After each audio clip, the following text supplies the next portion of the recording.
আসসালামু আলাইকুম, good morning guys. কি অবস্থা, কি খবর সবার? ভাবছিলাম কালকে রাতে আমরা একটু বের হবো, আড্ডা দিব, কিন্তু কালকে আমার অনেক বেশি মাথা ব্যথা করতেছিল, পরে আর বের হই নাই। তো সকালে ঘুম থেকে উঠতেও আজকে লেট হয়ে গেছে। আজকে যেহেতু বন্ধ, ইচ্ছা করে লেট করে উঠছি। উঠে মুখ হাত ধুয়ে একটু বের হইলাম, বের হয়ে একটু পর আবার ঘরে আসলাম। তারপর আবার বাইক বের করে বাইক আজকে জিতুরে বের করতে দিলাম। জিতু কোনোভাবে পারতেছিল না, লাস্টে অনেক কষ্টের পর পারছে। তারপর আবার জিতুরে মধুনাগার দিয়ে আসার জন্য বের হইলাম, জিতুরে বাইক চালাইতে দিলাম। জিতু অবশ্যই এখন বাইক স্মুথলি চালাইতে পারে। জিতুরে দিয়ে টিয়ে বাসায় চলে আসলাম। আজকে থেকে মোটরসাইকেল একদম বন্ধ রাস্তায় চালানো। রাস্তাও দেখি তেমন গাড়ি টাড়ি নাই, মোটরসাইকেল তো নাই, এমনিতে গাড়িও কম। তো জিতুরে দিয়ে টিয়ে বাড়িতে চলে আসলাম। বাড়িতে এসে একটু ঘোরাঘুরি করলাম। ঘরের মধ্যে কি করব না করব একটু ঘোরাঘুরি করে টোরা আবার ঘুম দিলাম। ঘুম থেকে উঠছি প্রায় 3টার দিকে, 3টা থেকে একটু বেশি হয়েছে। তারপর ঘুম থেকে উঠার পর আমার আম্মু বলতেছে একটু বাজারে যাইতে, বাজারে মূলত যাইতে বলছে কিছু ওষুধ আনার জন্য। তারপর আবার বাজারে গেলাম, বাজারে গিয়ে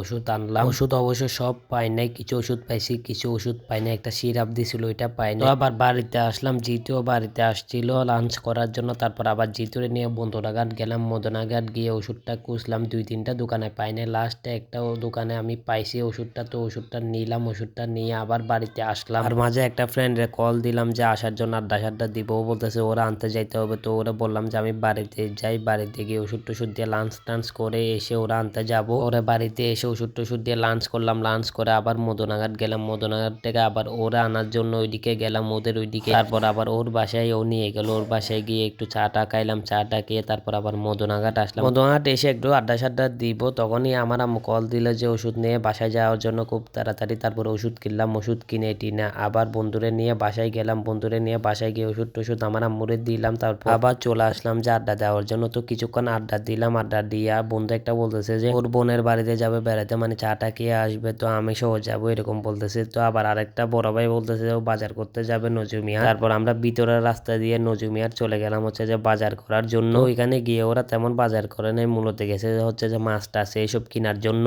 তো আমরা তিনজনই ওখানে চলে গেলাম বাজার করার জন্য। বাজার করতে গিয়ে দেখি যে ওখানে তেমন মাছ টাছ উঠে নেই, খুব কম, আর মাছের দাম অনেক বেশি। তো আমাদের সাথে যে বড় ভাইটা গেল সে ছিল খুব অভিজ্ঞ, মানে বোরা লুন্ডুর হয়েছে আর কি, বয়স হয়ে গেছে অনেক, তো বাজার করতে খুব অভিজ্ঞ। তো আমাদের থেকে জিজ্ঞেস করতেছে কোন মাছের নাম কি। তো আমরা পারতেছিলাম একবার, আবার পারতেছিলামও না, কারণ আমরা সচরাচর বাজার সাজার এগুলা করি না। করলেও মাছের বাজার খুব কম করি, কারণ কোন মাছ তাজা কোন মাছ বাসি এসব আমরা চিনি না। আমাদের বোরা লন্ডুর ভাই এসবে খুব বেশি অভিজ্ঞ, তো এটার জন্য ওনাকে সেলিউট জানাই। এখান থেকে বাজার সাজার করলাম। তো আমাদের বড় ভাইরে বলতেছিলাম যে আমারে কিছু খাওয়ানোর জন্য খুব বেশি খিদা লাগছিল, মানে ভাবতেছিলাম যে মদনহাট এসে ওনার থেকে খাবো। মদনহাট আসার আগে আমার মামারা বলতেছে আবার বাড়িতে যাইতে। এখানে তো কিছু করার নাই, ওদেরকে মদনঘাট নামাই দিয়ে আমি বাড়িতে চলে আসলাম। তো আজকের ভিডিও এতটুকু, ইনশাল্লাহ নেক্সট ভিডিওতে দেখা হবে। আল্লাহ হাফেজ।